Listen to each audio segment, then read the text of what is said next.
He said, son, don't you never go to the dark side of town. I'm talking downtown Memphis. See, that's where the black folk play. And I said, yes, sir, daddy.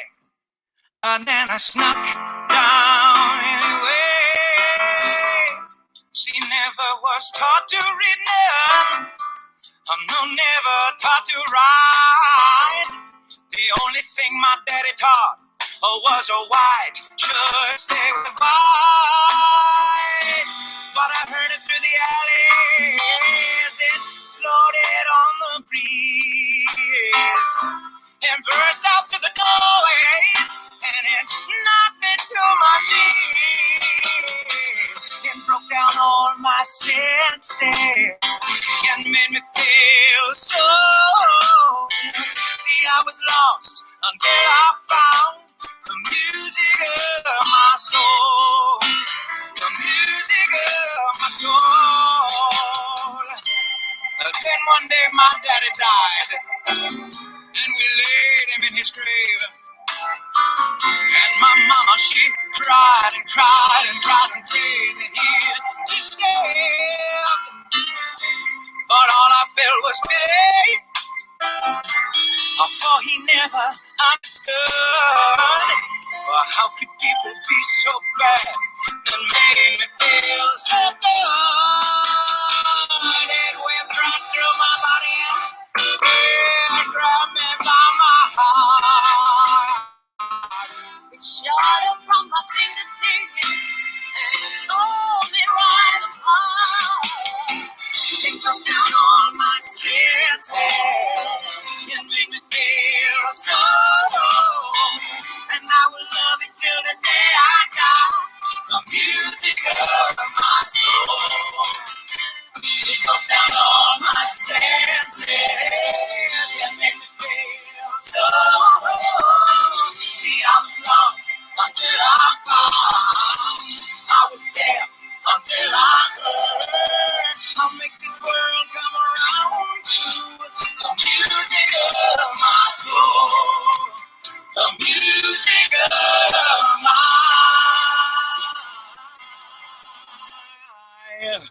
soul.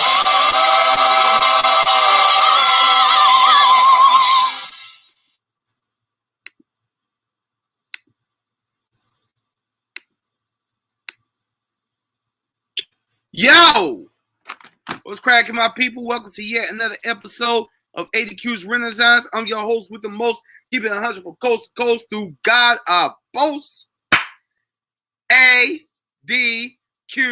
Yo, I got today's date right. Yo, it's actually March the 7th, 2021. Shout out to all y'all who tuned in for my episode with the lovely, the talented, the incredible, the poetic, the conscious, the artistic Miss Alexis Roan. Oh yeah, beautiful jewels that was espoused through that episode. But yo, this day is what I like to call a two-parter. Now, it's not a two-part episode. No. Absolutely not. That's too long. But it's a double header. I had her. Now I got this gentleman. This gentleman comes to us from the Trey 4 Winston-Salem Stand Up Camel City. Trey 4, what up? This gentleman comes to us with a very diverse musical background. Yo, when I read the musicals that this man's performed in, yo, check this out. James Joseph and the Amazing Technicolor Dreamcoat. Are you kidding me? Oliver. Bye Bye Birdie. The nobody knows. Seussical. I was in Seussical. He was going, ha, ha, ha. It's the Wickersham Brothers. I wanted to be a Wickersham. Then again, probably wouldn't have been a good look for me being a Wickersham because I would have been a monkey. He was in Annie. I was in Annie. What We Did for Love, Oklahoma, Ragtime, Sister A, Memphis, twice. He was in Memphis twice. That's why you just heard about that Music of Your Soul twice. By the way, shout out to Brianna Witherspoon. Withering the spoon. Sausage biscuit indeed. Yo, he was in Aida. And yo, this joint that I met him in, ruined. Yes, he was Kesabimbe. Heck, yo, the joint was 2 years ago, so you can't expect me to remember. But yo, we were on stage. We were trying dialogue. I was like, yo, this man looks like a big, mean son gun. But yo, he's actually like one of the nicest, most downhearted, most kind-hearted, down-to-earth people that you will ever meet. Ladies and gentlemen, please welcome to ADQ's Renaissance, Mr. James Littlejohn. Yo, James, what's up, man? Hey, what's going on, man? How you doing? Man, I'm blessed, black, and highly favored in these streets. How about yourself? I'm good, man. I'm blessed too. I'm thankful. It's a great day to be alive, man. Great day to be alive. Great day to be alive and have some fresh, rough feet, right? Yes, sir. Yeah, just got my wife treated me to getting my foot massage. So yeah, I feel like I'm walking on cloud nine a little bit, just a little bit. So here's a little James and ADQ history. Your wife actually made her theatrical debut in the same play that I met you in, right? Yes, sir. Yes, sir. What was that like sharing the stage with your wife? Because this was actually before y'all got married, right? Yeah, before. So you know, I always been in musicals and done musicals, and she, when we started dating, she always told me that if I ever did a straight play, that she would be in it. And so when Ruin came up and I found out it was a straight play, I was like, I actually tricked her into coming out for rehearsal. She told me she didn't want me to do any more shows because I had just did Memphis, and then and right after Memphis, I went right into Aida. So like, I went from one show to going into another show. So she was like, look, you need to take a break. And so when Ruin came about, I went and auditioned. I mean, went audition, but I was on my way. I told her I was auditioning. She was kind of upset. But when we got there, I told her, I said, before we walked in the door, I said, hey, you auditioning today? And she was like, yeah, right. As soon as we walked in the door, the director, he handed her the sheet, and the rest is history, man. The rest is history. Did you get an earful on the way home, or she was like, you tricked me? Well, to be honest with you, she actually, when they actually put the cast out, she got contacted about the cast role, and I'm sitting there like, okay, when they gonna contact me? So I never got contacted. So at first I didn't think I made the show because all the people that got contacted, and then all of a sudden, family, I reached out, was like, well, I just wanted to know. He was like, oh yeah, we didn't send it out. Yeah, you McKinney. I was like, okay. But yeah, for a minute I felt kind of salty. I ain't gonna lie. I felt salty. She made it. It was her first time acting. I got cats in that. Say it again. I get too. But okay, so tell me this. So after reading your resume, I saw a very diverse set of roles of which that you have performed in, right? Mm-hmm. So you gotta tell me, take it back for me, because I forgot to say, I heard you sing before. I was like, oh my God.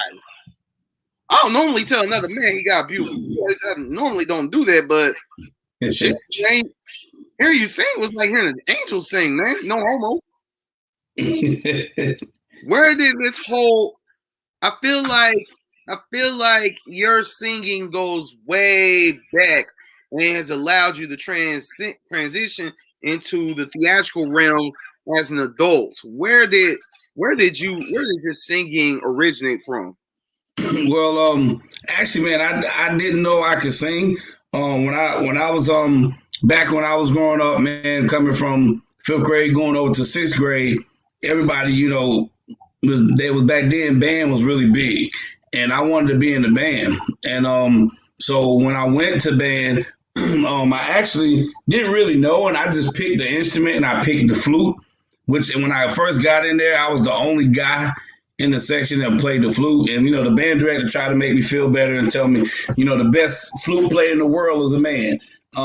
But then also, too, I believe, you know, I say it was faith, but at that time, my mom couldn't afford to buy me an instrument. So I had to switch to another elective, and the only elective that was available was chorus.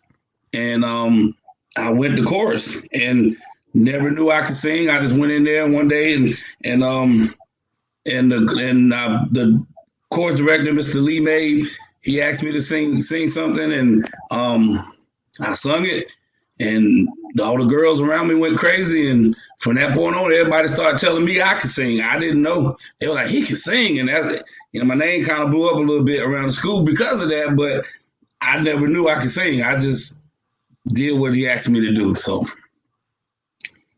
well, sure, you never know. Sometimes our teachers come along and pull something out of us that we didn't even know that we had.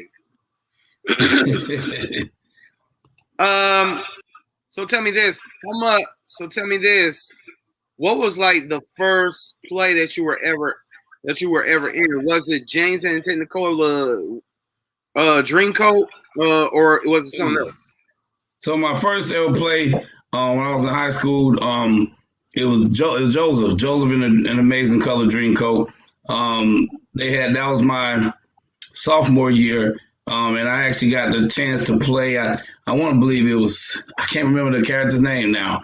No, I was Benjamin. I was Benjamin in that one, and so you know that got my taste of being on stage, and you know, coming from playing football in high school, being a football player, most football players, athletes, they love attention. So being on stage, it just kind of felt like I was at home. The lights came on, you know, and so it was kind of like being on a football field. But it started there with with Joseph, and then the next year, my junior year of high school, they did Oliver, and I got cast as Mr. Salisbury, which was the mortician. So, and I actually got to sing a solo, well, not a solo, a duet with and that. So, yeah. So my high school career. Then my senior year, I got the opportunity to be Baba Birdie, which was in Comrade Birdie. I got the lead role in there, and it was just like I fell in love with theater from there. I kind of got picked at a lot because here I am. I'm this football player, but I'm on stage singing musicals. So, you know, back then that wasn't really popular, you know, for someone to do. So, okay, so I'm gonna tell you this. Number one, when I was in high school, I was like bigger than I am now. I think maybe. Anyway, people constantly was like, "Yo, you're a football player. You're a football player. You're a football player." Right? I played on the football team one season, and I sucked. Which I never even liked playing. I didn't like getting hit. I didn't like dealing with jocks. None of that. My first game, I lined up in the halfback position, right? mm-hmm. And I was a tackle. So football was not my thing. But once I did damn Yankees, I was like, oh snap, okay, this was supposed to be. And also, Eddie George was on Broadway. Wow. Yeah, Eddie George, who played for the Tennessee Titans and the Dallas Cowboys. Michael Strahan did a little bit of acting before he hit Good Morning America. O.J. Simpson did some acting. There has been a history of football people going into the arts when their football career is over. Yeah. So you're no exception. Well, you know, it at that time, like I said, it was a different time, and so it was new. But you know, so as time went along, man, I just, after I got out of high school, man, you know, it was the only opportunity I got again was when I went to college, and I got to go do the Me Nobody Knows, and after that, man, I went. That was 19.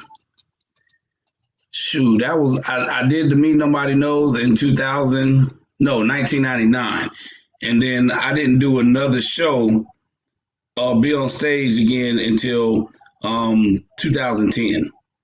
So yeah, it was a huge hiatus from not being able to acting and doing anything. And then one day I was sitting at home and I saw a audition thing in the newspaper about Susical with High Point Community Theater, and I was like, yo, like I'm gonna give this a try, and didn't know what to expect.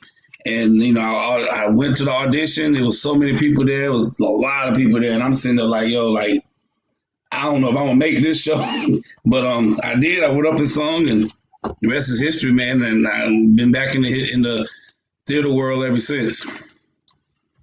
Do you know how ironic that is? After a 6-year theater hiatus, re-entered theater through Susical as well. Real talk. Okay. Winston-Salem. Little Theater, Winston-Salem. 2008. I was a Jungle Citizen. Once I got back on stage, I was like, oh my God, how did I miss this for 6 years? Like, what did you do to convey your artistic energy during those 11 years? Man, it was football. I played football. When I got out of college, I ended up playing minor league football, and I was playing that. But I always wanted to sing, and I always loved singing. And so at the time, I wasn't singing in church. I wasn't doing none of that. So, like I said, it was like I miss singing. Like when I came across it, I actually was in the newspaper looking for something else. And I just happened to see where it was in the newspaper and said that it was having auditions, and I about went crazy, like, man. So, but yeah, it was basically football. Football is what helped me over until I got back into the theater world. What position did you play? Well, when I came out of high school, I played middle linebacker and also played fullback.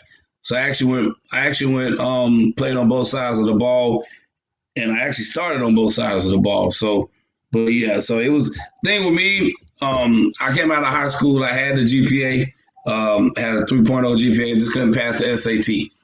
So I was being recruited by NC State, West Virginia, Clemson, places like that. But it's just I couldn't pass the SAT, and that was the toughest thing back then. I didn't know about the ACT. The ACT was more of an out west thing, and it wasn't until I went to military, because I left high school, I went to Hargrave Military Academy for a year, where they, you learn how to take the SAT. And when I got there, that's when I found out about the ACT. I know a bunch of guys took it and they passed. I was like, what in the world? But I didn't know what it was, so I stuck with the SAT. And but it's just, as people know now, everybody, and I found out I was just one of those people who can't take standardized tests. And then they have the prep where you can go get SAT prep and all that. But back in the day, you had to pay for it. Once again, my mom couldn't afford for me to take those classes, the SAT prep classes. So, I saw a lot of opportunities. I was being recruited, and then I saw those opportunities go away because of the fact of not about GPA, but because of an SAT score. So that's when, I went to Hargrave, left Hargrave, and like I said, went from there to Elizabeth City State University. And I turned to the arts because I actually got recruited to come play for them. And at the time, I didn't really understand it all either. So I was being recruited by Division I schools, but then when I found out I wasn't eligible, then this Division II school was contacting me, and I thought, well, maybe it's something different. I went out there, man, and I practiced the whole summer. And then they had a meeting one night, and they told a bunch of guys they wasn't eligible. And I was like, well, I walked up to the coach, and I was like, well, what makes those guys not eligible? And he was like, well, excuse me. He was like, they don't have the GPA or the SAT score. And I was like, well, I don't have the SAT score. So the guy was like, well, the coach was thinking because I went to Hargrave that I took college courses. So the next day, I went to the coach's office and they went and checked something. They told they'd let me know by lunch. So by lunchtime, they called me back and told me they was like, hey, you got to go home. Like 2 weeks before school started, I was sent back home. And man, I went home. I didn't go outside because I had told everybody I was going to school to play ball. So when I went back home for those 2 weeks, I didn't go outside. I didn't do nothing. I just stayed in the house, man.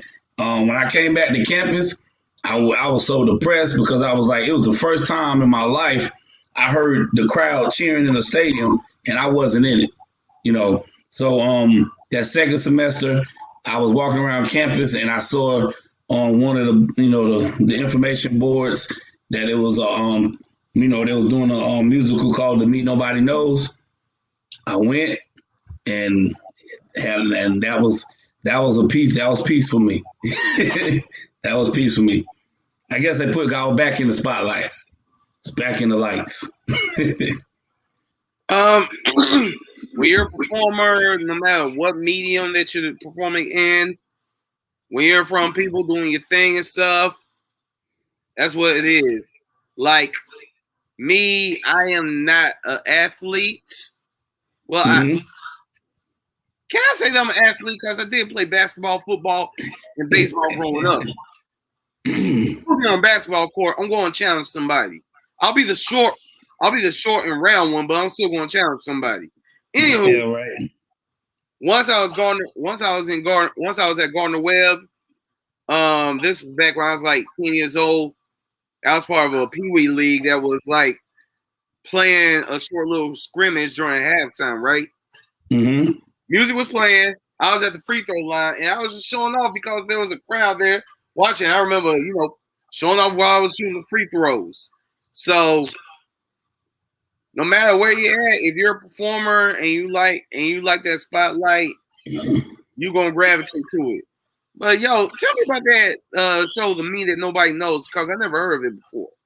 Well, it takes place in like I think it was like New York, and it was just the life of some inner city kids that were just going through a lot of different things. They were basically their family. They all came from like I would say it was like a very poverty like area, and the kids were basically dealing with everyday life with family members being on drugs, being close about to be evicted. It was just all types of things going on. So they was kind of telling their story. And it's a lot of songs. It's really good, man. It's a really good show. I've been trying to get theaters to do it again. But the way the show is set up, it's kind of more for like a minority type show. And when I did it, there was only one person that was one Caucasian young lady in there, and but it was almost like we was in the slums, so it was really good. I mean, you just have to go see it for yourself. The best one to watch is the ones from the 70s. You'll kind of get the feel of it, but it's a really good show. It's a really good show. Was it like musical or yeah, it was a musical. Yeah, it was a musical. I the only straight play I ever done was when I did Ruin. I've never done a straight play before until then. Other than I always did musicals. That's why it was weird because I was so used to being on stage and saying my lines and then busting two songs. You know what I'm saying? But I'm up there on stage giving my lines and ain't no music coming on, ain't nobody on stage dancing. So that was totally different for me. Yeah, not only that, but this is a play. Room was a play where a woman's been raped like 300 times or something like that. It's just in war torn Congo as well. Oh yeah. We're gonna get into Room in a minute though, but first, tell me this. What play was I thinking about? Oh yeah, I want to revisit Seussical because Seussical means a lot. It does. See, me, I went into Seussical after getting high off of Dreamgirls. Dreamgirls is a dream role for me. Yes, Dreamgirls is a dream role. I want to play Eddie. I want to play either Jimmy Early or CC. Anywho, I was high off of Dreamgirls. I was high off of Rent. I was like, Rent. Only role I can play is Benny though. But ooh, I'll be Benny. Put my hair back and be Benny. Anywho, but I was high off of these musicals. I knew that I love musicals myself, and I was like, "Yo, I'm ready. I'm ready. I gotta get into the theater world. I'm in the theater world." And I lived in Winston at this time. Had the Black Theater Festival going on. I met Bill Cobbs. Guy who killed Wesley Snipes at the end of New Jack City. Well, I was in Winston-Salem, and I was like, "Yo, if I don't get back in the theater soon, I am going to freaking lose my mind." So all these pursuits go sing my heart out, with the song "Patience" from Dreamgirls, right? Yeah. I did not expect to get cast because I've never been confident about my singing ability. I got cast as a Jungle Citizen ensemble role, but dang it, I was there doing a whole. I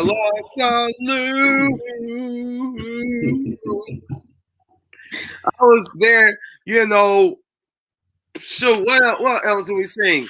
Ooh, wada, ooh, wada, wada, ooh, wada. Yeah, that was always boil it. Man, you taking me back, James. So even with the controversy surrounding Dr. Seuss right now, yo, Seussical was a great musical, and I am so glad that I was a part of it. I would love to play Horton the Elephant one day. I would love to sit there and be like, I'm alone in the universe, so alone in the universe. I can see you just sitting there and just letting everybody move you around, I seem like something you would enjoy. Yeah, plus, I rap, and Horton actually has a bit of a rap solo. Yeah, you do. I say how peculiar. I never heard tell of a small speck of dust that was able to yell. But you know what? I think there must be something on top of that small speck of dust. Anyway, yo, we did the whole it. Show rhyme. What? I said basically the whole show rhyme. Yeah. We did it at RJ Reynolds in 2008. RJ Reynolds Auditorium, because the little theater was being renovated at the time. One of the greatest times of my life. What was your experience with Super Life? Well, it was different because it was me getting back into theater, and just I didn't know anybody, so getting to know meeting the people there and learning the different shows. And the thing that was really was the dance routines. Like the person that was over the dance routines, he was like he was actually did shows on Broadway and was dancing, did the choreography and was, so he came in I'm looking at him and he looking at me like, I expect you to do this, and so it was real challenging, man. Doing these moves, and to me, I felt like I was doing ballet and some of the stuff. They had me holding people up, like I'm literally holding this young lady up in the air with my hand, and she's like sitting on my hand, and I'm holding her up in the air, straight up in the air. So it was just crazy. Crazy some of the things that they had us doing, but it was in the world of Seussical, it was common for a bird girl to be sitting and for a bird to be sitting in a tree. I guess my arm was the tree, so it was fun. It challenged me, especially knowing that I can, at that time I was still playing football. So, I guess they looked at me like, hey, look at this big guy right here. Hey, pick her up, hold her in the air for 20 minutes, but yeah, so it was fun. I really enjoyed it. And I met a lot of people during that time. And really, after that, it was like, once you get bit, I'm a big Walking Dead fan. It felt like I got bit and I was hooked. I The theater. that was my place. Same here, man. Same here. The girl you were holding, was it what was it, Gertrude McFuzz or Amazing Maisie? You know what? I can't remember. I think it was just we was over in the corner and we all had to freeze and just kind of sit there while Horton was on the thing talking, and just happened to pose. We was in a song and she jumped, and at the end of the song I'm holding her and everybody's doing their lines and we're just standing there. I'm this Wigglesham brother holding this bird up in the air on my hand. But yeah, I mean, she was just one of the bird girls. She didn't really have a name or anything. Who handled the choreography? When we did it, I can't remember his name. It was a guy. I can't remember his name. He was a really tall guy, had blonde hair. Like I said, from my understanding, he had done shows on Broadway, and I can't remember his name. But that was the only show I ever done that he had did. The guy who handled the choreography when I did school was a guy by the name of Benji Sarcher. Sound familiar? Nah, that don't ring a bell. No. Hey, Suit School was great for both of us. Like I said, I would love to do it again. I would gonna go out there, locks all down, be like, I'm all alone in the universe. I have this theory that Oliver is kind of like a male version of Annie. You've been in both. Am I right or am I completely off? Well, they both was orphans. I mean, so yeah, you had a boy orphan, and yeah, it was the same. It's similar because there was a family that took in Oliver, and the family was kind of well off. So yes, it was. I would say it's the same. You're right. I never thought about it that way, but yeah, you're right. See, the reason why I would say something like that is because, like you, I was in Annie. What did you do in Annie? What I did in Annie, I was just ensemble. I was all different. My favorite part was dressing up in the Santa Claus suit when we was doing NYC. So, but yeah. NYC. There you go. You know what to say. You know what it was. So when I was in Annie, you want to know what I was doing? What was you doing? Hey, hobo man, hey, dapper Dan, you both got your style, but brother, you're never fully dressed without a smile. Oh, so you got to play the guy on the radio station. Yeah, that was me. All right, man. That's cool. I did that.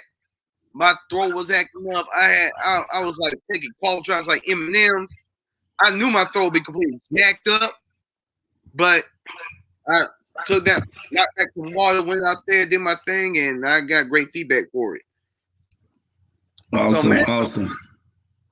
Okay, now I need you to. Oklahoma is like this Rodgers and Hammerstein's legendary musical. I heard when I took a musical theater class, all I heard was Oklahoma, Oklahoma, Oklahoma, Oklahoma, Oklahoma. I've never even heard Oklahoma.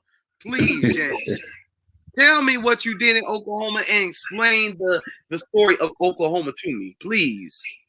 Well, basically Oklahoma, it was basically it was a love story in a sense. I actually played the role of Ali Akeem, which was like a fast talking salesman from, he supposed to have been, I think, from Peruvian or Persia or something like that. But he was a con man, but he really wasn't from those places, but he was the person that came around and sold everything, But it was a really fun show. The guy that played the lead, I think, is Curly. is a young lady he falls in love with. And then there's another young lady who's friends with the girl that fell in love with Curly, and she's really fast. So I end up having to marry her because her dad put a gun out on me. But I mean, other than that, man, it's a big love story. They got a lot of great numbers in there, a lot of songs. The character that I played I didn't sing a single. That was the first time I've been in a musical and I didn't sing. But I did have a scene where I was actually leading a song, but I was talking it, and everybody else was singing and dancing around me. It was a really good show, man. I would definitely say if you've never been in it, you get an opportunity to do Oklahoma, definitely jump in and do it. And I think you'll be a great Ali Akeem. I really think you would. Oh, thank you. Especially when what you do with the different accents that you can put on. I definitely think you'll do a great Ali Akeem. You don't have to worry about the singing part either because he doesn't sing. Yeah. Oh, okay. I could do a role in the musical where I'm not singing. You all are tuning into ADQ's Renaissance. Hello, Aaron. What's up, Kenny? Hey, Javetta. You all are tuning into ADQ's Renaissance. I'm ADQ. This young gentleman is James Littlejohn. Yo, where my book at? Okay, I do not have my book. I'm tripping. Boom. If you just to let you all know, if you have a black boy in your life and you are trying to understand him, the way he rocks, the way he talks, the way he thinks and whatnot, this is a good way to do it. Please check out A Marginalized Voice. Let me read a quick excerpt from here. The absence of a father creates all sorts of psychosocial warfare within the essence of who a young king is and is to become. Yo, my father was absent from my life when I was growing up. That is very, very, very true. I did not come into my identity of myself and knowing who I am until daggone my early 30s. This is a manual. Check this out. The link is in my description. Not only that, but also if you feel like chipping into the ADQ to the cause and what I'm doing and stuff, my Cash App information is also there. $AdrianQuarles. If you feel led to give, thank you very much. Now let's get back into this chopping of it up. James. Yes, sir. Now tell me this. There have been many times that I have done theater and I would be in the cast and I would look around and I would see and I would have a moment where I'm like, yo, I'm the only black person here. Dang, everybody up in here this joint is so white. Have you ever had that moment? Yeah, I mean, that's been experience being in community theater is just that you don't have many you don't see many people that look like you in the shows. And you created a group to try to do something about that, right? Yeah, I mean, I started a group. Was just Black Actors of the Triad. Definitely was trying to, just because we was doing shows. Like when I did Memphis at TA, we had a hard time finding African American actors, and I was reaching out and just going on Facebook, asking people to, they was interested in being in the show. We had a few people who bite and came in and didn't really know what they was coming into. But the great thing about it, they stayed. But it was just, I wanted to try to build a network where we can, when we have shows and we need more African American actors that we can actually tap into. So that's what was the purpose of me doing that as well. How did that work? How's that working out for you? Because it's been like 2 years since we done Ruin, and you told me about that. How did that work out? Was that successful? Well, I mean, it's right now with COVID and everything happened. It's just like all the shows been dead. There have been some times when we did shows and people would share different shows and different things in there. So that's always been a great thing and a plus. I think the biggest thing, is just to continue building. And it was great because I started seeing people, people that I never knew that I never knew that was in theater, and then also it was cool to see people from other theaters because, as you know, in the theater world, you have certain people who hang with certain theater companies, and they don't do shows outside of those theater companies sometimes. So it was just good to see, to see that, and I really enjoyed it. With me, for instance, I started with High Point Community Theater, and I never ventured out. I did a lot of shows in there, and then it wasn't until I think like 2017 was when I finally did a show with TA Theater Alliance, and after that, I mean, I was hooked with TA. I did three shows with them. And then I went from there back to the High Point Community Theater, and then ended up with the show with you. But there's a lot of theaters that I haven't had a chance to play with, so definitely looking for those opportunities. But me personally, I definitely want to look and do shows where we have a black cast. That was my first time being in a show where the whole cast looked like me. So that was great when we did Ruin. So that was awesome. And I would love to do more shows like that, and and do it. Not even if the cast is not, but at least have a cast where we have more people of color. Oh man, yo, I've danced in both the worlds of black theater and I'll just say non-black theater. And they're both two completely different worlds. But to be able to matriculate both spaces and stuff, it's been a blessing to me. Like 1 second, I'm thinking about my 2017. Did a play that was based off of corruption in the church, and I was a corrupt, crooked youth pastor. And then I turned around and I'm in Andy. Two completely different worlds. You know what I'm saying? Mm-hmm. So yeah, man. There is very predominantly black projects out here that are just waiting for you. In fact, please tell me that Room is not the last one that you done before COVID broke out. Yeah, actually, Room was my last show. Any particular reason why you are keeping us who enjoy your work, James, from seeing you at work? Are you that scared of? No, I'm not scared. My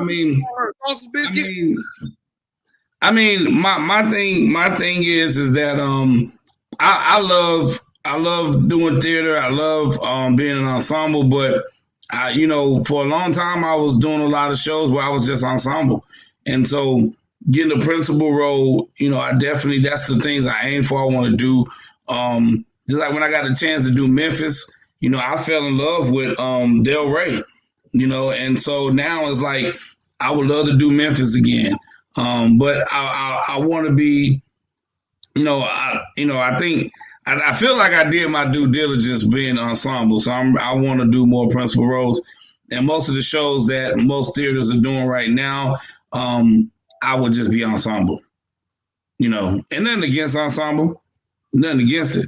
But when you do shows that call for, and it all comes down to if that theater would do colorblind casting, and if they won't do that, then I'm good. I don't like I said, ensemble is a big part of the theater, but I'm at a point in my life where I want some speaking parts.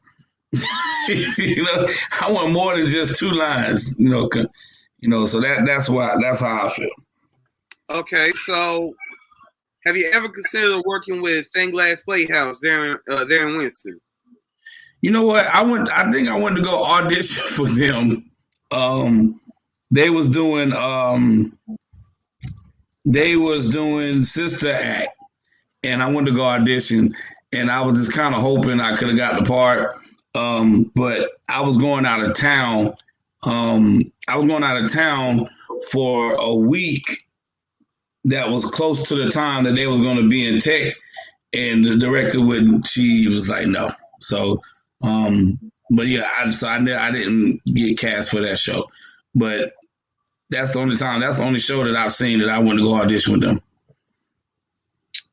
Okay, well, I assure you that if you audition more over at Stained Glass Playhouse, as they are carrying on the spirit of Alvin Tyndall, they will definitely colorblind cast you. They have colorblind cast me so many daggone times. Like, for real, I was in Annie Get Your Gun, and I played the role of Charlie Davenport, right? Mm-hmm. That role was written to be portrayed by a Caucasian gentleman. As you can see, I am no Caucasian gentleman. I played Mahmoud the Beggar in Fiddler on the Roof. I was one of the traveling salesmen in Music Man. I was literally up there rapping. Are you familiar with Music Man? Yes, sir. I was you know what part where the Rock Island joint? Yeah. See, they were really fast, but I was rapping. You was rapping. What? He's a music man. Wears clarinets with the kids in the town with the big cat.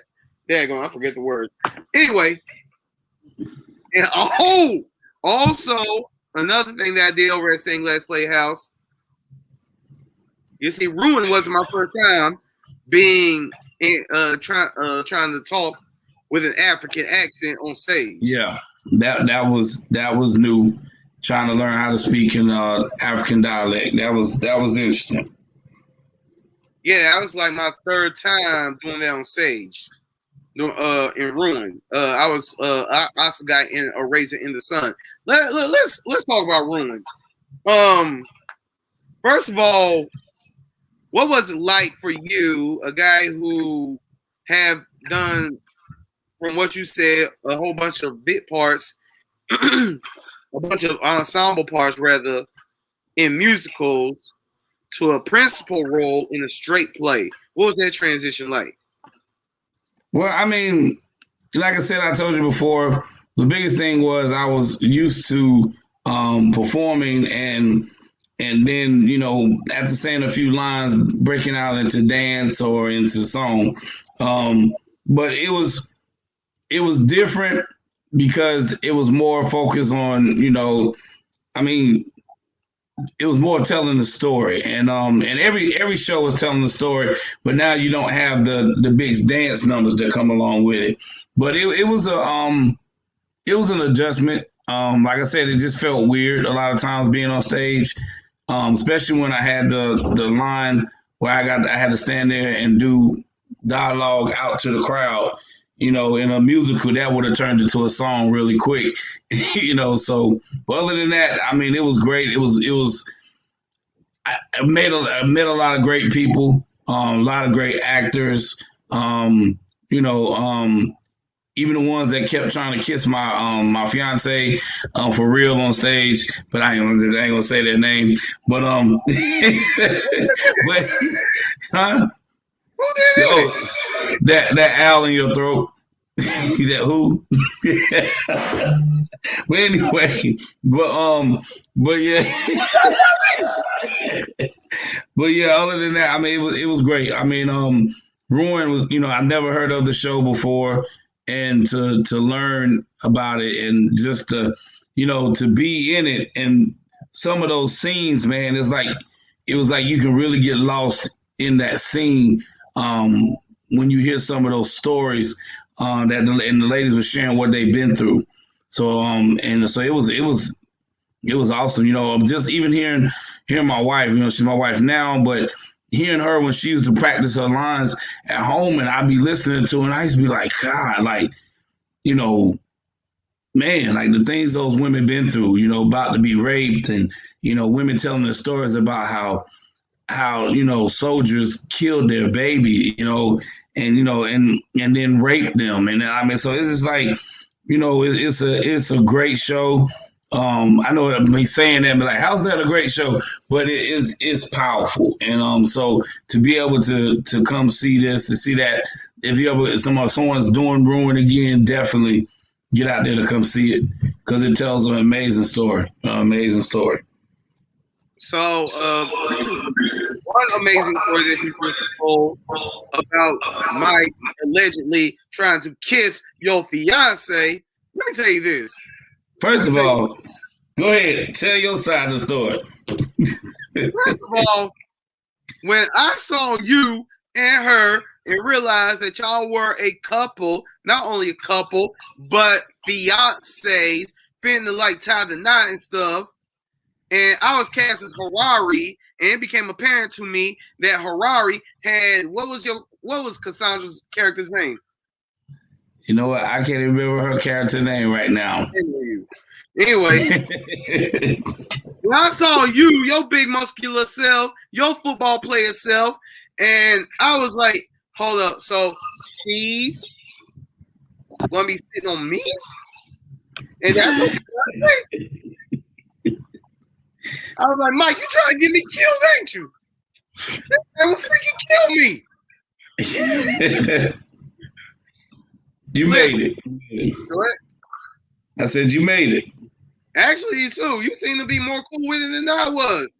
You was like, okay, you're going to sit on him, and then you got to kiss him. She wasn't comfortable with kissing. I'm not comfortable with kissing on stage. I freaking hate it. I'm very uncomfortable with it. But, so, yeah. So, in my own defense, I was nervous as mud. I ain't like it. I don't like stage daggone, what's the word I'm looking for? Stage affection. Stage affection. Yeah, I don't like it. Here's why. You want to know why? What's the why? Because in real life, me, I'm a player. So when engaging in stage affection, I have to try really hard to keep player Adrian off of the stage and stay in character. This has happened before. Once during rehearsal, I accidentally French kissed the girl. I was like, shoot, control yourself, Q.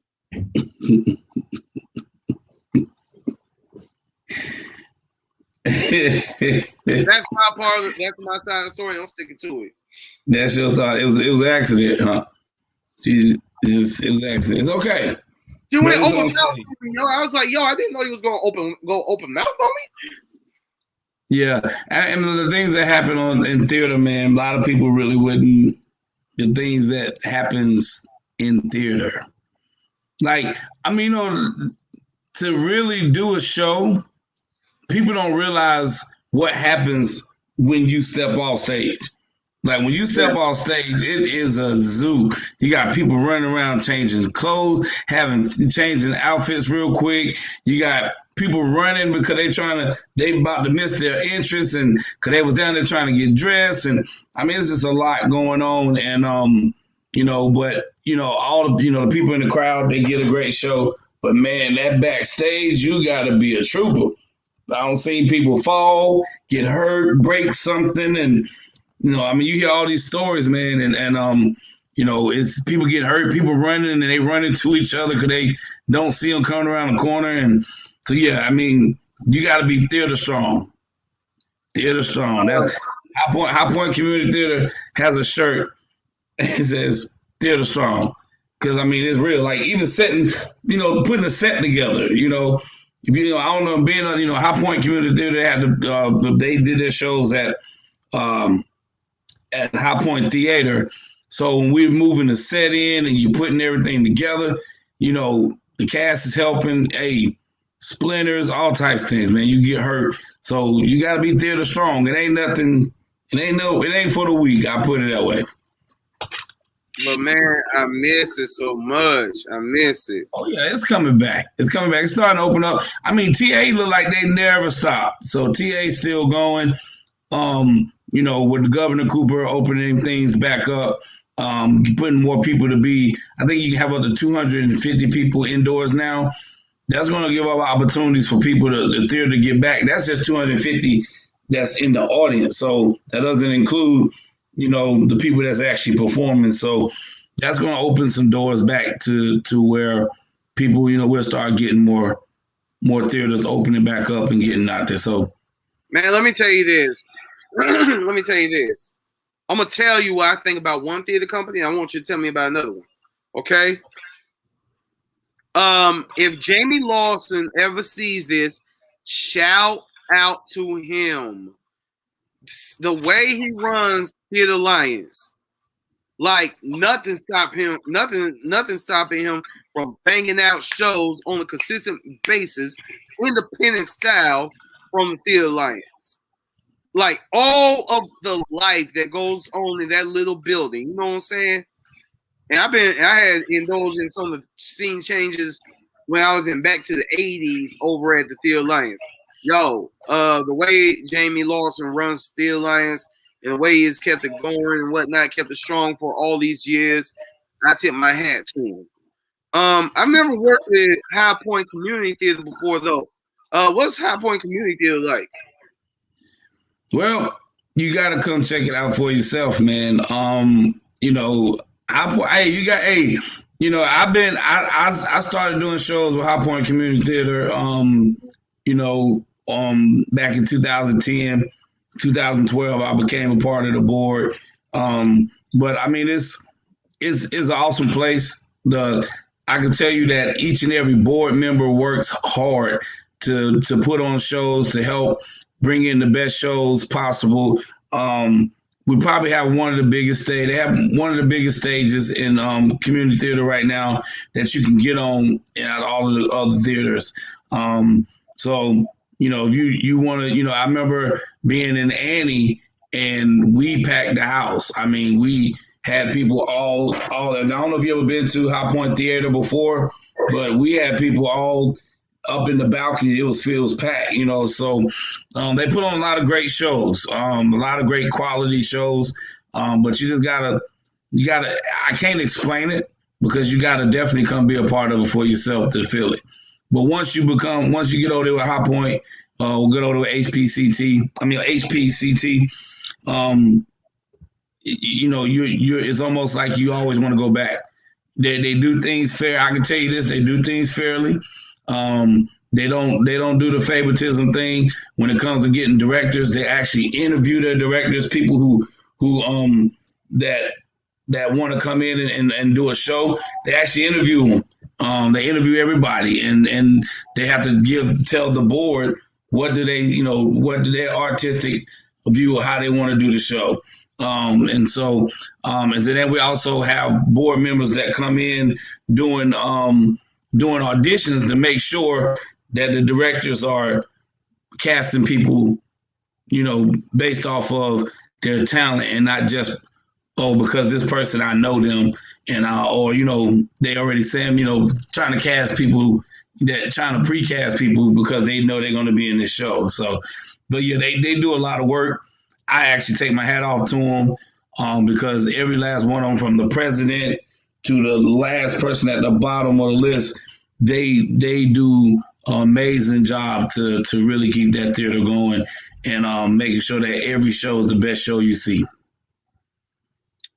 I'll have to remember that because, excuse me. I don't know if it's healthy for me to reminisce like this, being in COVID, but I performed for big crowds before. I performed for a packed house I was in To Kill a Mockingbird over at the old Little Theater, which is not the Little Theater anymore. I performed for a packed house in the Nutcracker. Those of you who have heard previous episodes of ADQ's Renaissance, you will know what I did in the Nutcracker. No use in reminding y'all. I'm not proud of it. But anyway, Carolina Theater, packed house, big freaking house. 500, 600, 700 seats. Taylor Theater over at UNCG, big freaking house, almost like the Broadway of Greensboro. You know what I'm saying? Packed it out. Doing Charlie and the Chocolate Factory. I was Grandpa George. I left and fell off the bed. But so if High Point Theater has a big stage, I want some of that big stage. I want some of that big stage. Because and they don't precast good because precasting, man, that's messed up because that's like you're not allowing yourself to come into contact with any true artists. There are true artists out there that you don't know nothing about, and precasting takes them out of the range of which you could cast somebody. Right. Like say I needed a big guy. Say I needed a big guy who could sing. Well, I'm going to think about you, James, but I'm going to try out these other any other big guys who can sing, and I'll decide that way. All right. Tell me this real quick. Who has been your most favorite director to work with?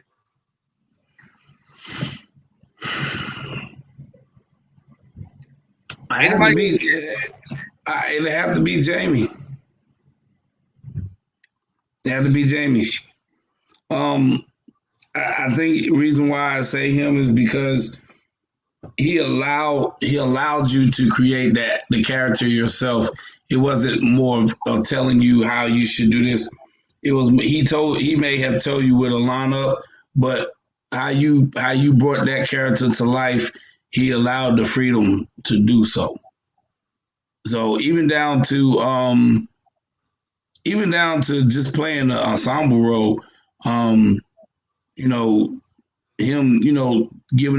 us to basically, every show gives you that chance to build your backstory, but just to know that,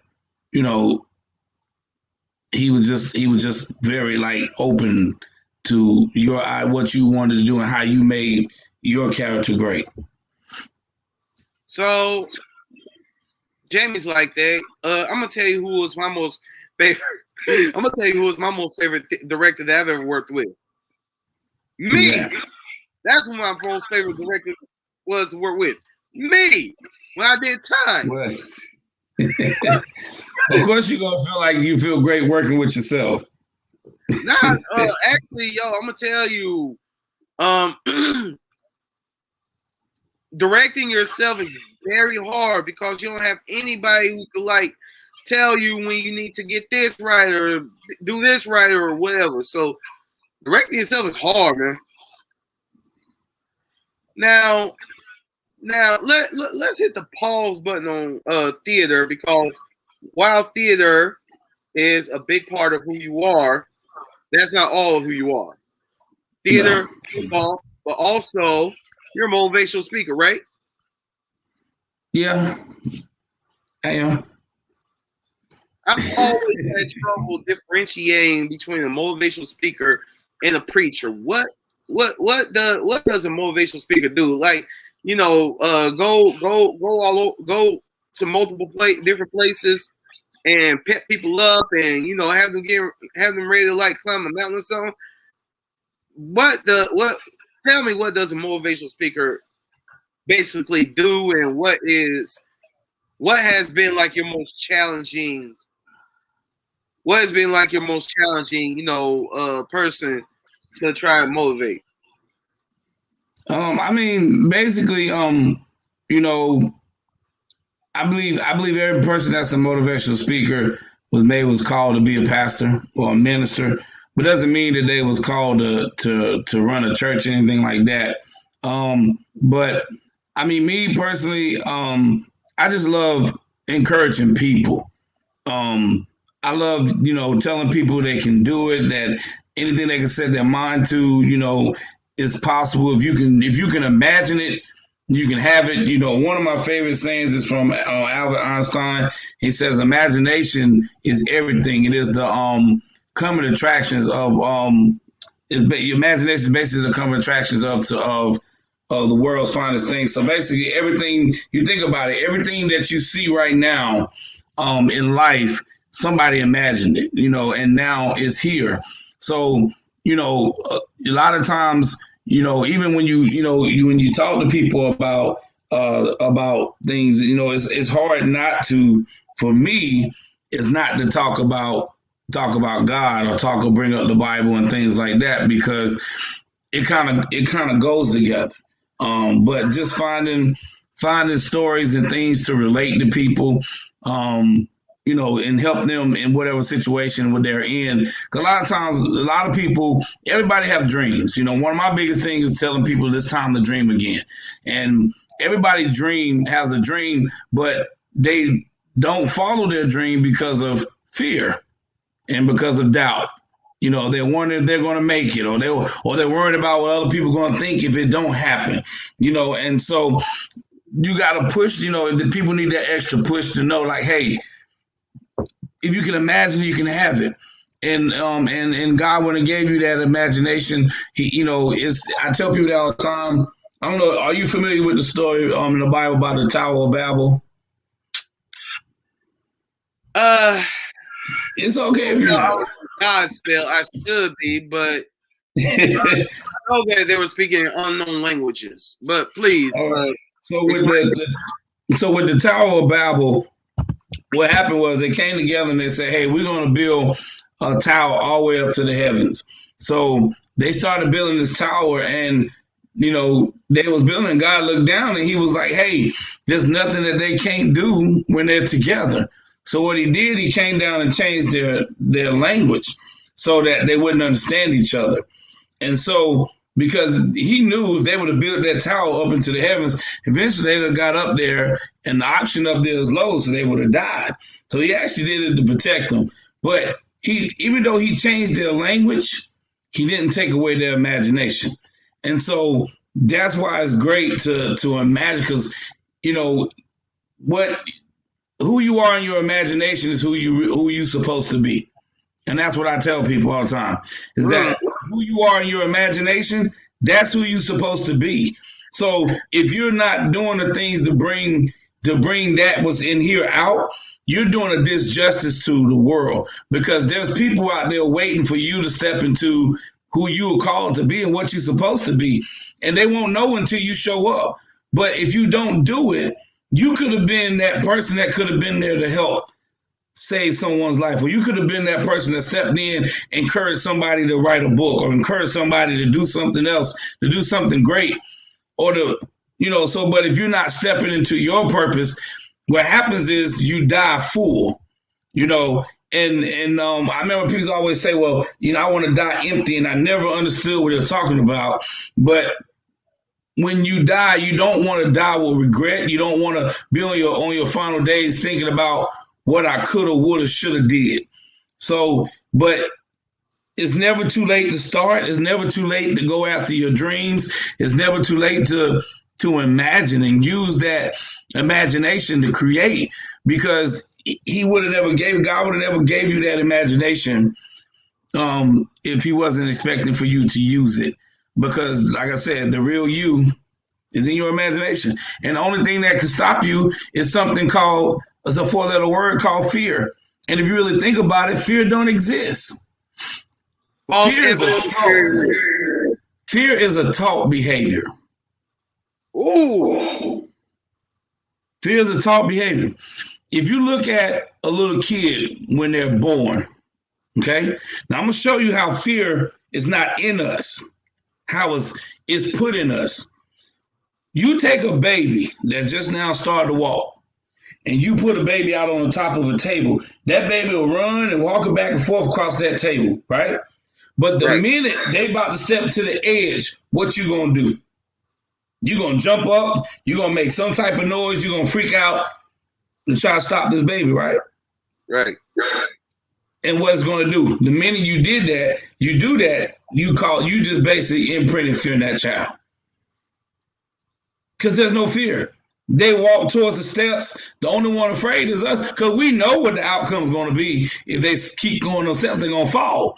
But they don't know that, and they don't have no fear in them. So that's why they will run towards the edge and they'll do all that stuff until we start teaching them the limitations.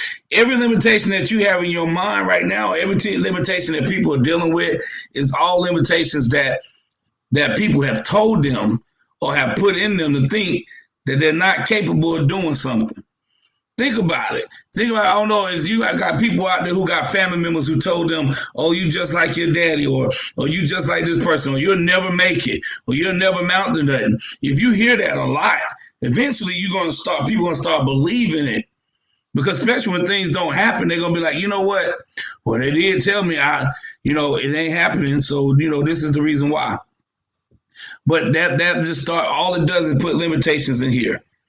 And so the only thing that's stopping you from being successful is yourself. And fear, you're allowing fear to something that really don't exist to stop you from doing what you want to do. And the battlefield's in your mind. If you wanted to go start a business today, what's stopping you from starting a business? I like how you quoted Albert Einstein, where he said, "Your imagination are visions of coming attractions." That lines up with the scripture. So a man thinketh, so is he, and also the law of attraction that says, "I think, therefore I am." Yeah. And we let outside forces tell us, "No, you're not." So But when I was listening to a sermon by the Honorable Minister Louis Farrakhan earlier, and he said that someone told him that he should just focus on reading the Quran and not read the Bible. But then he said to that person, "You don't have my assignment." Nobody has James's assignment but James. Nobody has my assignment but me. So who are you to tell me what I can and cannot do? Who are you to tell James what he can and cannot do? Exactly. So let's think about it. When I first met you, you didn't have this. You didn't have a podcast. You wasn't doing this. But you made a decision that you was going to do it. But very easily, I'm pretty sure when you told people, or you may have spoke to people about it, they probably didn't take you serious. But now you're doing it. This is your 91st episode that you're doing right now. So, my thing is this, there's nothing that you can't do. I shared this with you. It was two little boys, and they was playing on a lake that had frozen over. And the little boys couldn't have been no more than like 7 or 8 years old. And while they was playing on the ice, one of the little boys fell in and went into the water. Well, his friend started beating on the ice trying to save his friend. And he looked over and he saw a tree limb on the other side that was hanging from a tree. It was a really big limb. He went and broke this tree limb down off the tree and started beating on the ice and broke his friend out and saved his friend. So when the paramedics got there, they was trying to figure out how in the world that this little boy who was able to go take a tree limb that was 10 times his size and beat on the ice and break through and save his friend. So it was an old man walking by, and the old man said, "I can tell you why. I can tell you how he did it." And they was like, "How?" He said, "Because there was no one there to tell him that he couldn't do it." That's the only thing. So you think about it. Every limitation that you have is based off of what somebody told you couldn't do. And our parents, and as me being a parent, I do it to my kids. You have rules. You know what not to do. If you do this, your mama gonna whoop your butt. If you did this, your mama gonna do that. If you act up in school, I wasn't worried about the teacher. I was worried about when I got home. So those are the things. So those things we're always being taught, and limitations are always being put on us because of the fact, it's just that's just life.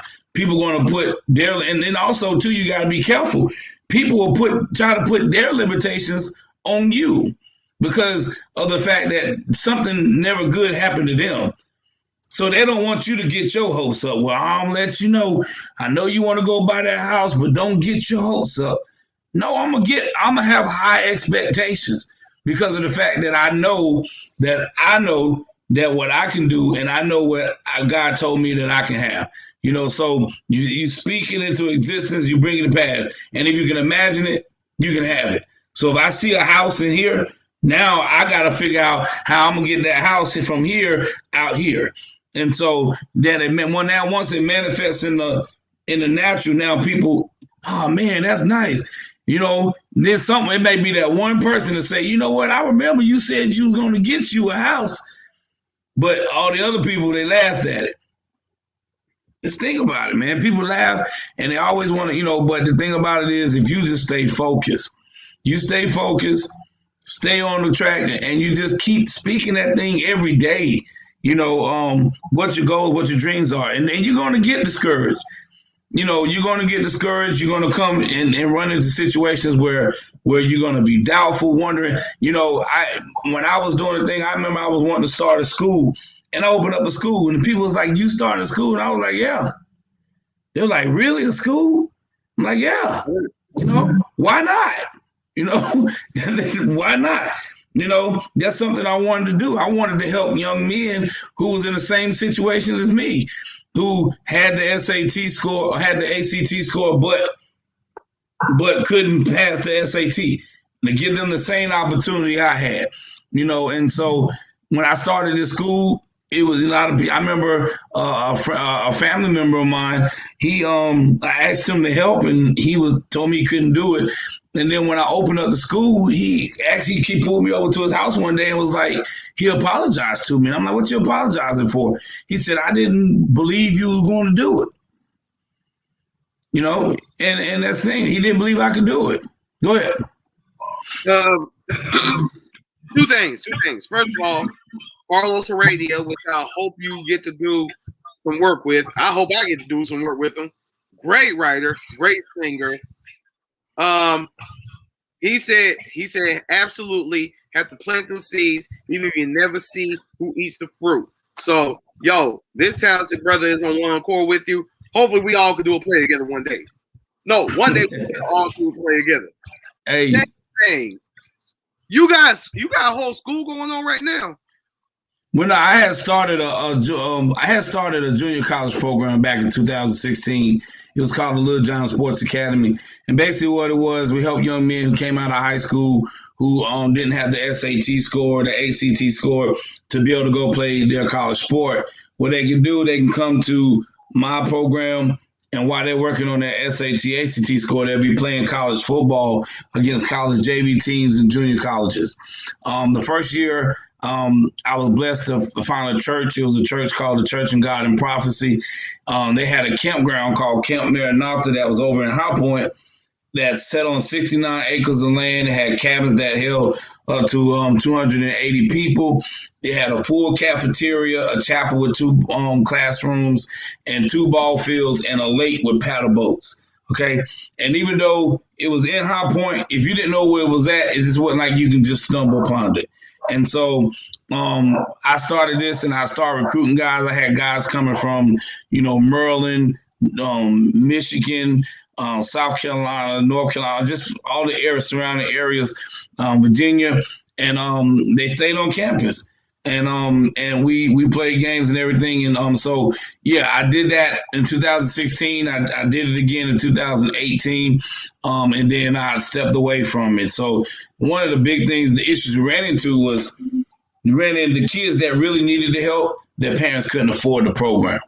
So a lot of times we ran into situations where the parents that were paying, it was maybe like 3 or 4 parents that was helping the whole program go. And then you had those parents, man, that just dropped their kids off and was like, deuces, I'm out. That's it. And so, but yeah, I mean, it was It was a great thing. You know, I got a chance to help kids.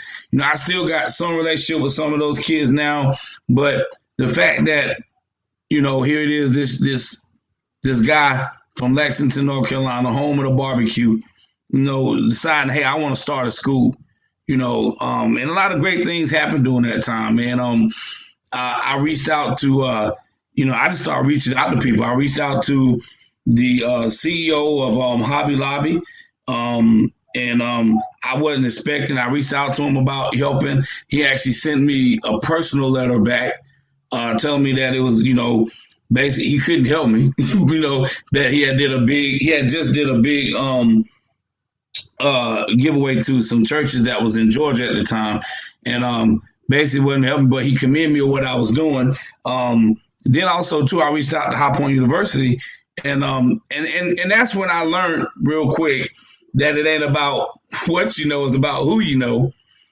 I sent an email out to High Point University, and because I was on board with this group called High Point Community Against Violence over in High Point, and I remember sitting in one of the meetings, and the president of High Point College or University, he actually came in. NATO here came in and he sat in the meeting, and so when I started the school, I reached out to him and I, you know, told him I admired him and how he came over and how he started and how he built High Point University to what it is today. And he set up a meeting to call me. Now, we only talked on the phone for 15 minutes. But in those 15 minutes, he dropped so many names for me to contact people and the funny part was a lot of those people he named already, I already had reached out to, and they never responded back. I sent emails to about things, but when I sent that email, it was like, hey, how y'all doing? This is James Littlejohn with the Littlejohn Sports Academy. I was talking to NATO, and he gave me your name, told me to reach out to you. And when I did that, bam, they was responding back left and right. And I was just like, wow. But another thing I took away from it was like people paid thousands of dollars just to sit in this man's presence, to hear him talk at a luncheon. So they're paying $2,000-$3,000 to eat lunch and hear him talk, where I got to talk to him for 15 minutes for free. To me, that was favor. You know what I'm saying? So, but yeah, I mean, he helped me get things going as far as, you know, getting some resources and talking to people. That was a great thing. Most fellow theater people that I know need motivation. You need motivation. You out here giving motivation in certain schools and stuff. Yeah, I mean, it's just a passion, man. You know, I love encouraging people. I do motivation speaking. You know, I haven't done much, you know, because of COVID, but the biggest thing is I'm here. You know, if anybody, you know, people need help, but even when it comes down to businesses, like people looking to get their sales up, things like that. You know, I have a site called Get Your Numbers Up, Sales for Success. You go to the website is getyournumbersup.com. Getnumbersup.com. But basically when there we're just talking about, you know, helping companies get their numbers up, you know, help build their revenue by focusing on their employees. You know, that's a big part. A lot of companies, when you invest in your employees, they give you the best, you know, you have one of the best years you can ever have, because when you invest in them, they're going to give back and help your help their pockets grow, you know. So, but that's what I do. I love it, man.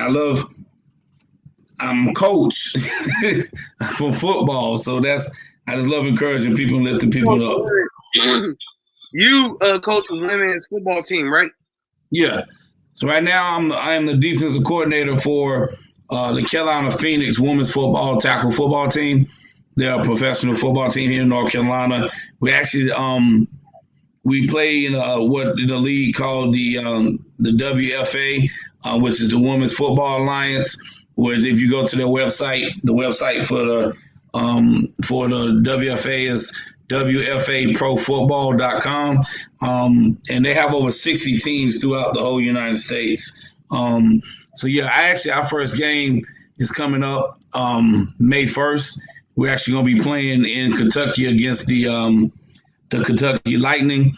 That'll be our first game, and then we have 2 home games after that. But yeah, it's great. I actually love coaching women. They're like sponges, man. They come up, they ask you why. Once you tell them the reason why, they go do it. They go get it done. Wow. So you say there's 60 teams in this league? Yeah, there's over 60 teams in the league throughout the United States. You got teams in Virginia, Baltimore, Kentucky. I'm not Kentucky. You got Kentucky. You got teams in Tennessee, Florida. Chicago, California. They're all over. You got some of the big name teams that a lot of people know about is like the DC Divas and the Boston Renegades. Those teams are, usually in the championship game a lot. They actually played, we had different divisions. We're actually in Division 3.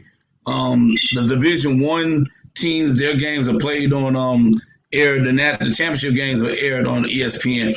You can actually Google it. You can go look up WFA 2019 championship game and Division 1 championship game, and it'll come up. It was, and they played it on ESPN. So it's great. It's a great opportunity. Great, great football, and with the Carolina Phoenix, we got a really great team this year with the ladies that we have, and man, I really see them going all the way. If they just stay focused, I really see them going all the way this year. Women's football is on the come up. Say it again. Women's football is on the come up. But let me tell you, women are doing the thing. I don't know if you're familiar with the young lady that we call her the Jet, Jennifer King. She actually just signs to be the first ever woman football coach, assistant coach to be in the NFL. She's with the Washington Redskins. She actually started her football career playing with the Carolina Phoenix football team, and then she went from there to the DC Divas. But she actually from the area, she went to Guilford College. She left Guilford College. Ended up coaching at I think Johnson and Wells, but it's a college down in Charlotte, and she went over to the Carolina Panthers and asked can she basically got over and network and got a chance to be like an intern coach with the Carolina Panthers. When the head coach for the Carolina Panthers left, went to Washington, he brought her back on, and she just signed. Just became the first woman coach to have a full-time job as assistant coach in the NFL. So, and they called her the Jet. They called her the Jet, and bruh, you ever see her films, you'll be blown away how these women play ball, man. You'll be surprised. Man, so between that and your school and your motivation speaking, dang, how many of us theater people can say we're out here making the world a better place through those multiple mediums? Hey man, but motivational speaking, man, is just you do it yourself every day, man. I know when I first met you, you told me you work with kids, man, and so you're making an influence to them every day. When you're the things you do, and you don't realize how much of an impact. You don't realize how much kids are a sponge when they're that age. So you're influencing them, at a very early age, man, and that's gonna be something that they remember for a long time. So, you may not be out. Go ahead. Thank you. Like sometimes I find myself looking a 5-year-old boy or a 5-year-old girl in the eye, telling them when we're at school, we can play, but we're here to learn. And, kind of like chastising them and stuff. Part of me is saying, here, they're 5 years old. Another part of me is saying, no, put it in them now. So they can see that and they'll go into that as they get older. Because right now, see, I work with 4, 5, 6-year-olds. That age group. Mm-hmm. Right now, they're at the moment in life. They're at the point in their life where they're forming their personalities. Everything is new to them, but not brand new. Does that make sense? Yeah. So I'm like, got to show them. I don't know how many of them come from fatherless homes, but gotta show them that male love, that man love and stuff. But also gotta show them that how important their education is. Oh yeah. Oh yeah. It's very important. Very important. It is. And anybody else who fails at SAT, I didn't even take the SAT.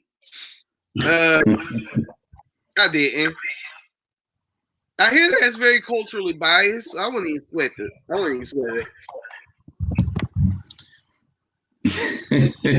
Well, it was a big thing back then, getting into school as far as playing sports.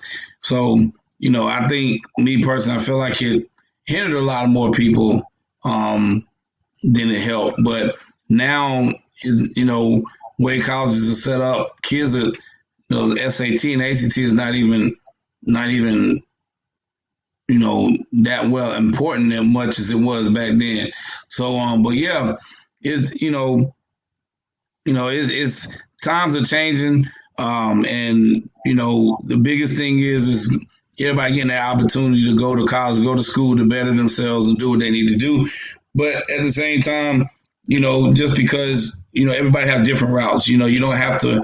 I know a lot of people out there that's billionaires that don't have a college degree, but it's just, we, like I said, again, society teaches us that we're supposed to grow up, go to school, grow up, graduate from college, get married, have kids, grow old and die.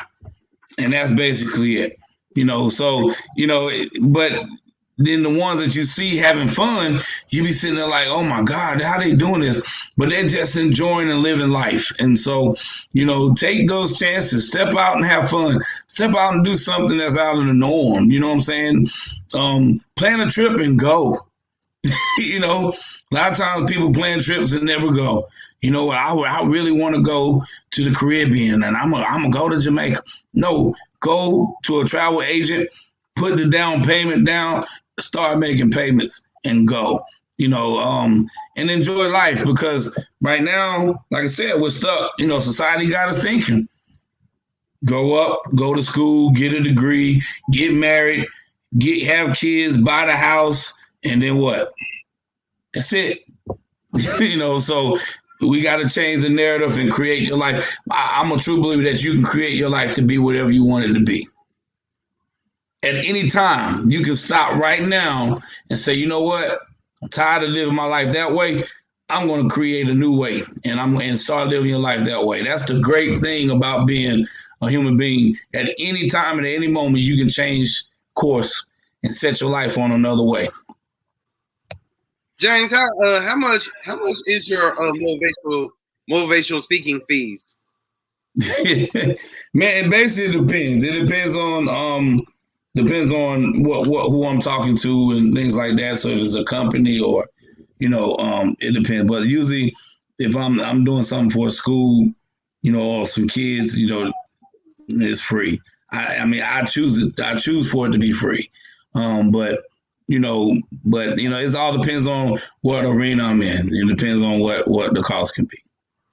Because you just gave me some great game, and those who are watching and those who will listen to this, some great game for free. Greatly appreciate, because that's something that we're all trying to lock in, as we are locked in, that we can make our lives anything we want it to be. It starts with the imagination. So what does the future hold for you, James? Man, future holds for me, man, is sky's the limit. I'm actually working on a lot of things, man, that they bring in the past. So I just say just be on the lookout, here in the next year, year or two. But just pushing, be the best person I can be, and to continue to create businesses and things.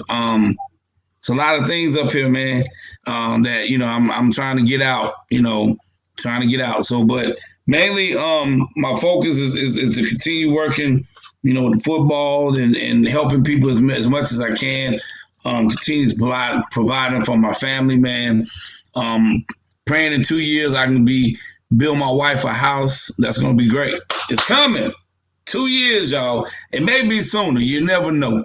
So, but get her house built and hopefully get back in the theater. I've been working with Lexington Live, and they're gonna be pushing to get some shows out, man. And I'm just excited. I know they're looking to do some shows here soon. Everybody's waiting on COVID, and I just want to be anywhere I can help and be an assistance to anyone.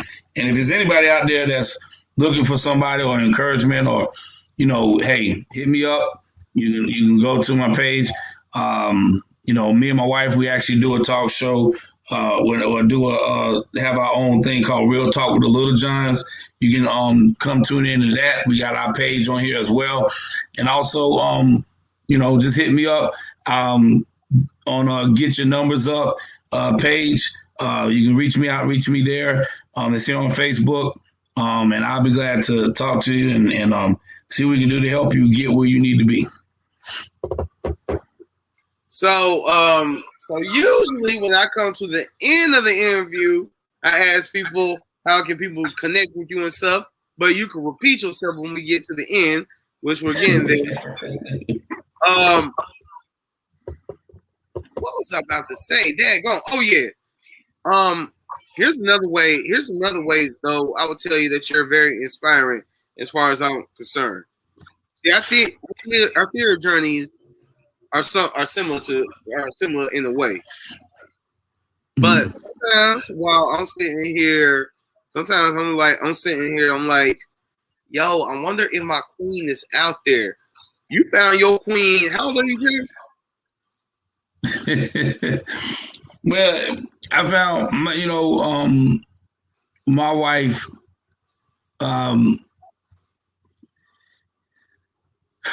We went through a divorce, was separated, and I told myself I was done with women. I was done.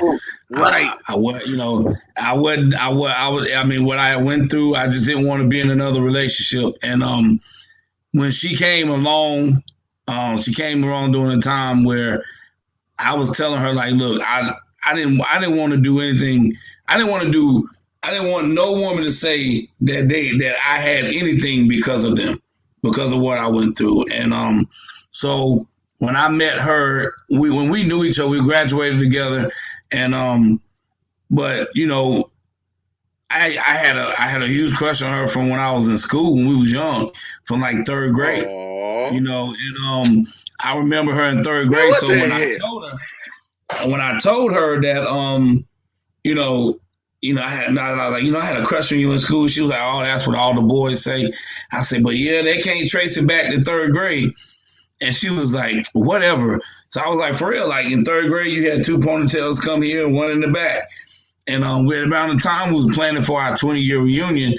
And she called me like a week later and was like, oh my God, you was telling the truth. And what it was, somebody had posted a picture of our third grade class, and in that third grade class, they actually had a picture. We was in the same third grade class. I was standing here, and she was right below me, and there she was with 3 ponytails. She had with the 2 ponytails on the side, and then one in the back. So yeah, that was awesome, man. Yeah, that's my wife, man. I love her. I really care about her. She's been there for me. And when we were in our family, she actually open my heart again, to love. So, but it was awesome. But everybody, if you're just tuning in, I just want to let you know, my name is James Littlejohn. I'm taking over the show. You know what I'm saying? I had to cut my man out. He was doing a great job hosting it, but I had to take it over. So if you're just tuning in, keep looking at me. Go tell your friends about me. I'm probably going to be the baddest thing hopping tonight on this Sunday night, but I'm going to have to cut it short because my show about to come on, The Walking Dead, and I got to check that thing out. I don't know about y'all, but I love The Walking Dead. But definitely, if you're tuning in, thank you for tuning in. He's going to be back soon, man. I guess he has some technical difficulties, but hey, it's part of life. Things happen. But definitely, if you just tuning in, I guess it was a great show. It was an awesome show to me. He want me to bust out in the song. I'm not going to sing for y'all. Not singing for y'all. Matter of fact, I will sing for you. Right now we got 3 people watching. We can get 2 more people to tune on in. 3 more people to tune in. I'll sing a song for you. Also, if you say something in the comments that below, let me know you here. I'll maybe sing a song for you too. But you gotta put in the comments what song you want to hear. And I may not sing it. I may sing it, I may not. You never know. But if you're watching this, go ahead and put something in the comments about what song you want to hear, and maybe I'll bless you with it before we go. Oh, there you go. I told you about I kicked him off the show. My bad. He's back. Okay, he came back. Yeah, I came back. This is my podcast. I told you about I kicked you off. Don't keep it going. Welcome back. Oh, so you got one show now you want to take over mine? Yeah, man, I had to take it over. Kick you off for a few minutes. I didn't know if you was hungry. You had to take a break. Go get you a bite. Go use bath. I don't know. Oh no, never that. But what song are they putting in the comments? Nobody putting it in the comments. I told them I'll sing if they can add 2 more people to the live or put something in the comments. I don't think nobody putting anything.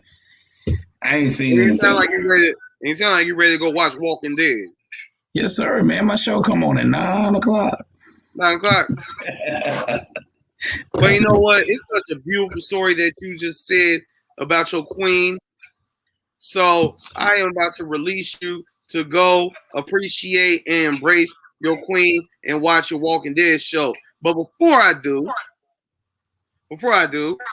how can people hit you up for motivational speaking, for advice, for coaching, for to cash you in the role? How can people get in contact with you? Man, all I say is, hit me up on Facebook. If you're not, I'm James Littlejohn. You can also go to get your numbers up here on Facebook, or definitely just look, hit me up as far as Instagram is Littlejohn35.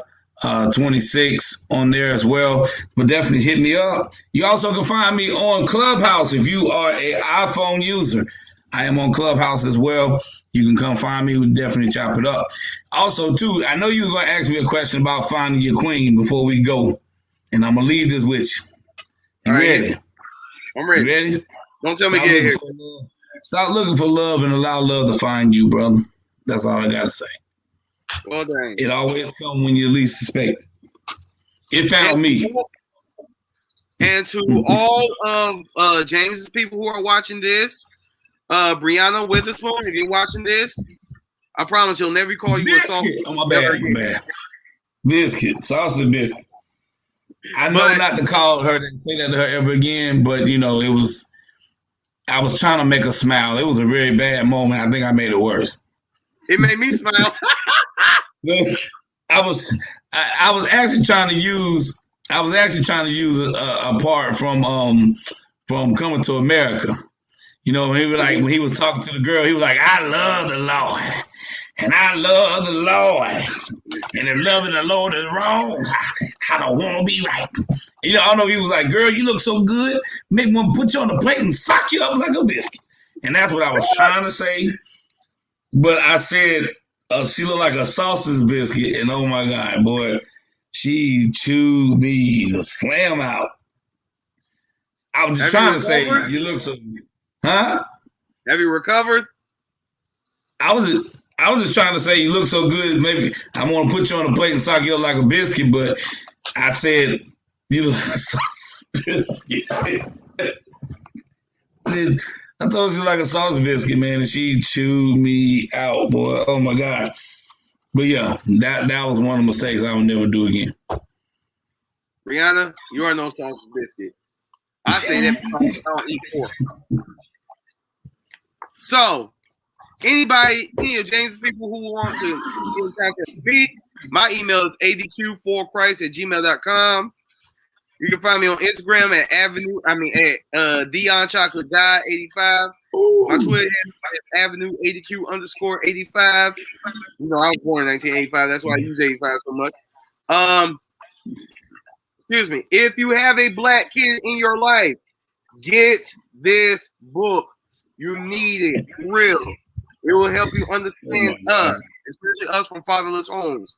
Also, if you're feeling giving, please hit up the Cash App, AdrianQuarles, AdrianQuarles. Also, you can find me on Facebook, AdrianDionQuarles. Please don't call CIA on me. James.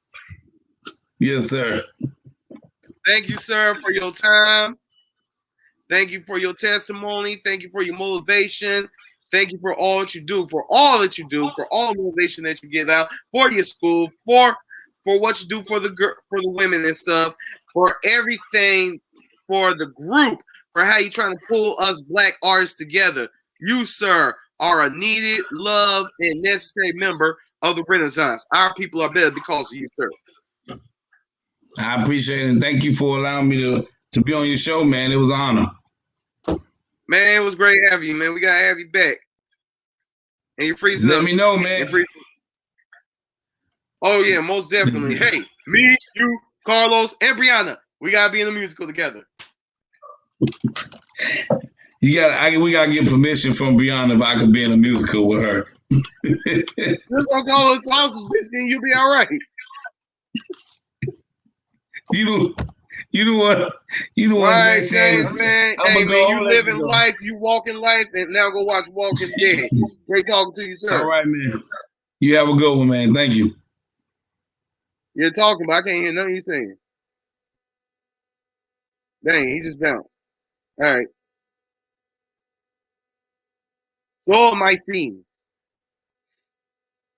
that was yet another episode of ADQ'S Renaissance. My screen is acting up at the moment, but that is all right. Now, since James did not give you the song, I will give you a song. Let's see. What song shall I give you? I hope I will not get in trouble for this, but I am going to do it anyway. Let us see. Oh, here we go.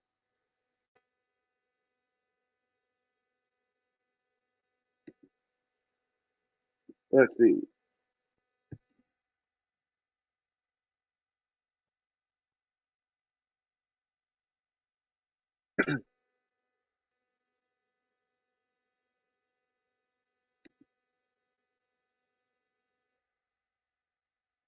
Let's see. I got something for y'all. Where's the lyrics? I need the lyrics because I don't have the song memorized. I'm going to sing a song for y'all. Where's the lyrics, yo? Here we go. No, I'm not doing it. All right. I know, I'm taking forever, y'all. My bad.